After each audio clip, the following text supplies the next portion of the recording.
Welcome back to my channel. ये कहानी Mary Shah की है जो लोगों की टंग कट करके उन्हें मार देती है। मैरी शाह ने 101 डॉल्स बनाई थी। उसकी सोल डोज में आती वो लंबी जुबान बाहर निकालकर सबको मार देती और अपना बदला लेती। किस बात का बदला लेती ये आपको आगे जाकर पता चलेगा। मूवी के शुरू में हम एक कपल लीजा और जेमी को देखते हैं जो एक दूसरे के साथ खुश हैं। यहाँ डोरबेल बजती है तो जेमी जाकर डोर ओपन करता है। सामने कोई आदमी तो नहीं होता लेकिन एक बड़ा सा बॉक्स पड़ा होता है। वो इस बॉक्स को अंदर लेकर आता है और दोनों सोचते हैं कि इस बॉक्स को कौन रख कर चला गया। वो इस बॉक्स को ओपन करने लगते हैं तो उसके अंदर एक पपेट डॉल होता है। वो उसे उठा लेते हैं। लीजा को एक पोइम याद आती है जो कि उसे पूरी याद नहीं होती, लेकिन वो जेमी को बताती है कि ये पोइम मैरी शाह की है और वो इन पपेट डॉल्स को अपने बच्चे समझती थी। जेमी को लगता है कि लीजा मजाक कर रही है। रात का टाइम है और बाहर बहुत बारिश हो रही है। जेमी बाहर खाना लेने चला जाता है। लीजा घर में अकेली होती है। वो इस पपेट को उठाकर बेड पर बिठा देती है। इस पपेट के घर में आने से कुछ अनयूजुअल हो रहा था, लेकिन वो ये सब इग्नोर कर देती है। पपेट लीजा की तरफ मुड़कर देखता है। वो ये भी नोट नहीं करती। वो इस पपेट पर कपड़ा डाल देती है। फिर वो देखती है कि क्लॉक की टिक टिक की आवाज़ बंद हो गई है और स्टूव पर रखी हुई केटल की भी। उसे दूसरे रूम से अजीब सी आवाज़ आती है। वो डर जाती है और वापस आकर पपेट के ऊपर से चादर उठाने लगती है। वो उस पर अटैक कर देती है और लीजा जख्मी होकर नीचे गिर जाती है और फिर कोई चीज़ उसे घसीटते हुए ले जाती है। जेमी घर वापस आता है और लीजा को आवाज़ देता है। वो फ्लोर पर खून देखता है तो उसे फॉलो करता हुआ रूम की तरफ जाता है। वो चादर उठाकर देखता है कि बेड पर लीजा मरी हुई बैठी है और उसकी जुबान यानी टंग कटी हुई है। वो ये सब देखकर डर जाता है। वो अपनी वाइफ से बहुत ज़्यादा प्यार करता था और उसकी डेथ के बाद बहुत सैड हो जाता है। वो पुलिस को कॉल करता है तो पुलिस फ़ौरन आ जाती है और डेड बॉडी को अपनी कस्टडी में ले लेती है।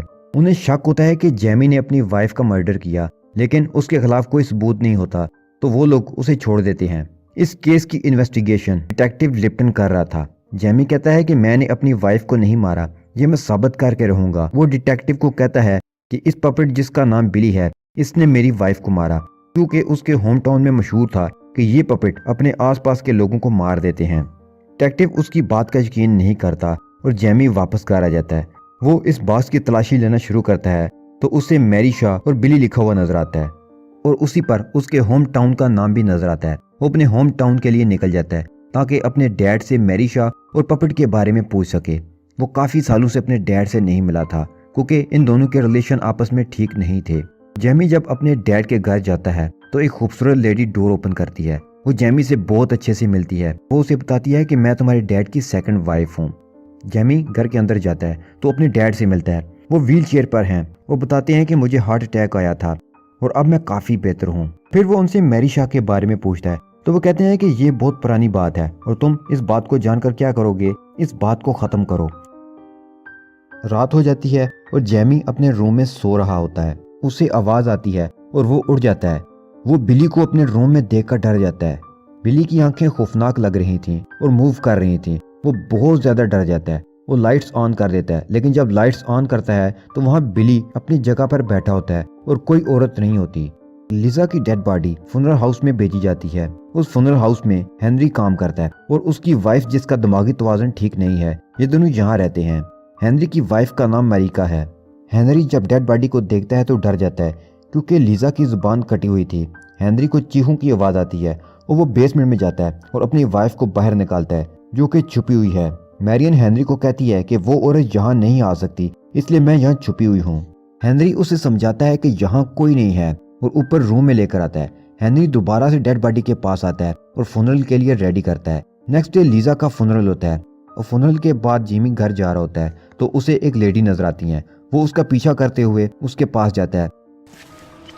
वो उसे कहती है कि बिली को मैरी शाह की बाकी डॉल्स के साथ दफना दो, उसने तुम्हारी वाइफ को मारा है। फिर हेनरी वहां आ जाता है और अपनी वाइफ को लेकर घर चला जाता है। जेमी जब वहां से जाने लगता है तो उसकी नज़र मैरी शाह की कब्र पर पड़ती है। वहां उसकी बाकी डॉल्स भी दफन है। वो वापस अपने रूम में जाता है और इस पपेट को उठाकर कब्रिस्तान में ले आता है और मैरी शाह की बाकी डॉल्स के साथ दफनाकर वापस होटल रूम में आ जाता है। जब वो रूम में आता है तो वहाँ डिटेक्टिव लिप्टन उसी पपेट के साथ होता है। वो जेमी से पूछता है कि तुम अपने इस सबूत को क्यों दफना रहे थे। वो उसे मैरी शाह की पोइम का बताता है, लेकिन वो यकीन नहीं करता वो उसके पपेट को लेकर अपने रूम में चला जाता है। नेक्स्ट डे जब डिटेक्टिव अपने काम के लिए निकलता है तो जेमी उस पपेट को उठाकर फ्यूनरल हाउस चला जाता है और वहाँ मैरियन से उसी पपेट के बारे में पूछने लगता है। वहाँ हेनरी आ जाता है और जेमी को घर के अंदर ले जाता है। हेनरी जेमी को 70 साल पुरानी कहानी बताना शुरू करता है। 3 फ्लैशबैक में जाता है। वो कहता है कि मैं जब छोटा था तो टाउन के थिएटर में मैरिशा का शो होता था जो काफी फेमस था। बहुत ज्यादा लोग देखने भी आते थे। शो में मैरिशा बोलती थी लेकिन लिप्स पपड़ के हिलते थे, मैरिशा के नहीं। वहां बैठे एक बच्चे ने मैरिशा पर इल्जाम लगाया कि ये पपट नहीं बोल रहा बल्कि खुद मैरिशा उसकी आवाज निकालकर बोल रही है। सब लोग हंसने लगते हैं तो उस पपट को गुस्सा आता है। उस बच्चे का नाम माइकल था। फिर कुछ दिन गुजर जाते हैं और माइकल मिसिंग हो जाता है। सबको लगता है कि मैरिशा ने उसे मार दिया। हेनरी कहता है कि मेरे फादर फ्यूनरल हाउस में काम करते थे। एक रात मैं रूम में मैरिशा की बॉडी को देखने आया। मैं उसके ऊपर गिर गया और मैरिशा की बॉडी जिंदा हो गई। मैं डर गया और चीखें मारने लगा। मैं अपने मुंह के ऊपर हाथ रखकर अपनी चीखों को रोकने लगा। फिर वहाँ मेरे फादर आ गए और मैरिशा फिर से मर गई। वो ये भी बताते हैं कि मैरिशा के मरने के बाद लोग मरना शुरू हो गए। सबकी जुबान कटी होती। मैरिशा की विल थी कि उसे उसकी 101 डॉल्स के साथ दफनाया जाए। उसके बाद जेमी वहां से उठकर टाउन की दूसरी साइड जाता है जहां थिएटर होता था ताकि मैरिशा के अगेंस्ट सबूत इकट्ठे करे। थिएटर की हालत बहुत खराब थी क्योंकि मैरिशा के बाद वहां कोई शो नहीं हुआ था। वो रूम में जाता है तो वहां उसे मैरिशा की डायरी मिलती है। वो उसे ओपन करता है। उस डायरी में उसने पपेट डॉल्स को बनाने का तरीका लिखा था। उसे डायरी में माइकल के मिसिंग पोस्टर्स नजर आते हैं। वहां उसे पता चलता है कि माइकल उसके दादा के भाई थे। वो थिएटर से वापस अपने डैड के घर के लिए निकलता है। दूसरी तरफ हेनरी को बेसमेंट से आवाज आती है। वो वहां आता है लेकिन वहां मैरियन नहीं होती और मैरिशा की सोल पपट में आ जाती है और हेनरी की जुबान कट करके उसे मार देती है।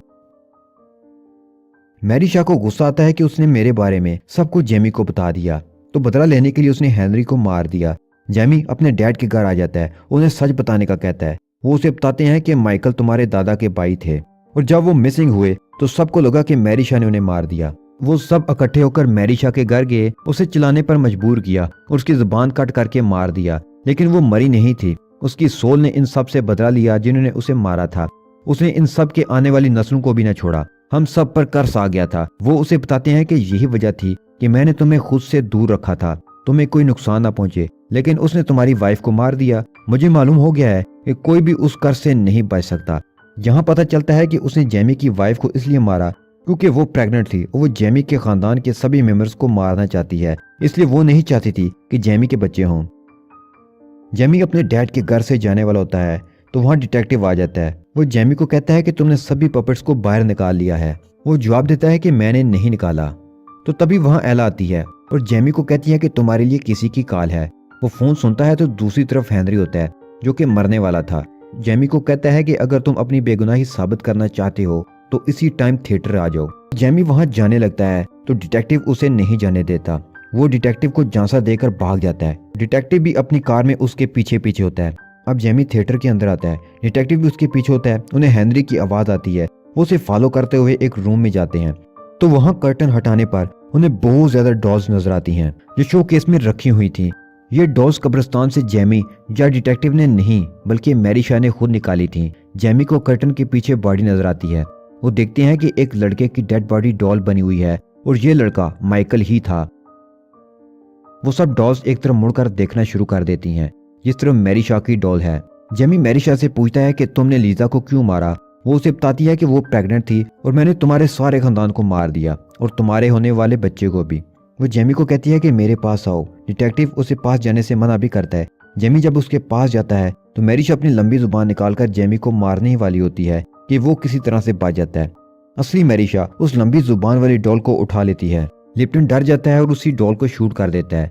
मैरिशा को गुस्सा आता है और उसकी सोल बाकी डॉल्स में शिफ्ट होने लगती है और इन डॉल्स की टंग बाहर निकलने लगती है। लिप्टन इन सब डॉल्स को शूट करने लगता है। जेमी के पास जो लालटेन होता है वो उससे इन सब डॉल्स को जला देता है। माइकल की बॉडी उठ जाती है। डिटेक्टिव और जेमी वहां से भागने लगते हैं। वहां ग्रिल के स्क्रू ढीले होने लगते हैं जिसकी वजह से वो टूटने लगते हैं तो डिटेक्टिव वहां से गिरने लगता है और मैरिशा उसे मार देती है। अब वो जेमी के पास जाती है। वो किसी तरह वहां से भाग निकलता है। वो बोट से नीचे लेक में गिर जाता है। वो अपनी गाड़ी में बैठकर वहां से निकल जाता है। उसे याद आता है कि एक पपेट तो हेनरी का घर है। वो वहां जाता है तो देखता है कि मैरियन हेनरी की डेड बॉडी के पास बैठकर रो रही है। और हेनरी की टंग कटी हुई है, यानी उसे भी मैरी शॉ ने मारा है। जेमी मैरियन से पूछता है कि वो पपेट कहाँ है जो हेनरी के पास था। वो उसे बताती है कि वो पपेट तो एडवर्ड लेकर गया है। यहाँ जेमी को शॉक लगता है कि एडवर्ड कैसे वो पपेट लेकर चला गया, वो तो व्हील चेयर पर था। अब वहाँ एक और सीक्रेट रिवील होने वाला है। जेमी अपने घर आकर उस पपेट को ढूंढने लगता है। जब वो उस पपेट के पास जाता है तो वहाँ मैरी उस पर अटैक करने वाली होती है। जेमी उसे आग में फेंक देता है। फिर उसे अपने डैड दिखाई देते हैं। वो उनके पास जाता है तो देखता है कि उसके डैड तो मर चुके हैं, ये उनकी डॉल्स थी। वो डर जाता है। उसे याद आता है कि उसने थिएटर में जो मैरी शॉ की डायरी में जो डॉल्स बनाने का मेथड देखा था, उसमें एला भी थी, जो कि मैरी शॉ की परफेक्ट डॉल थी। अब पीछे से एला मैरी शॉ की डॉल में आकर जेमी पर अटैक करके उसे मार देती है और यहीं पर यह मूवी खत्म हो जाती है।